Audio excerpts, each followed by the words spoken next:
Hello friends, அனைவருக்கும் வணக்கம். இன்றைக்கி ஒரு சூப்பரான ஹெல்த்தியான பீட்ரூட் சப்பாத்தி தான் பார்க்க போகிறோம். வாங்க எப்படி செய்யுதுன்னு பார்க்கலாம். ஒரு கப் அளவுக்கு கோதுமை மாவில் நான் அரை கப் அளவு பீட்ரூட் ஜூஸ் ஆட் பண்ணி தேவையான அளவு உப்பு சேர்த்து நல்லா பிசைஞ்சிக்கோங்க. மாவு நல்லா இந்த அளவுக்கு சாஃப்டாக பிசைஞ்சிட்டு இது மேலே எண்ணெய் தடவிடலாம்.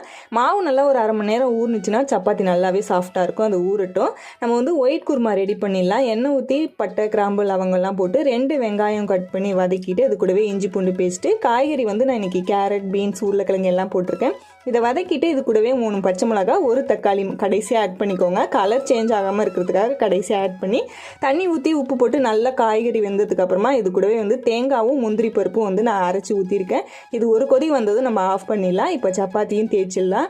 தேய்ச்சிட்டு நல்லா தவாவில் போட்டு எடுத்தோம் அப்படின்னா சூப்பரான பீட்ரூட் சப்பாத்தி ரெடி ஆகிடும். இந்த மாதிரி கலர்ஃபுல்லாக கொடுத்துடும்போது குழந்தைங்களும் விரும்பி சாப்பிடுவாங்க. டிஃபன் பாக்ஸும் காலியாக வரும். கண்டிப்பாக ட்ரை பண்ணி பாருங்கள். டேஸ்ட் அட்டகாசமாக இருக்கும். ட்ரை பண்ணி பார்த்துட்டு மறக்காமல் உங்களோட கமெண்ட்ஸை ஷேர் பண்ணுங்கள்.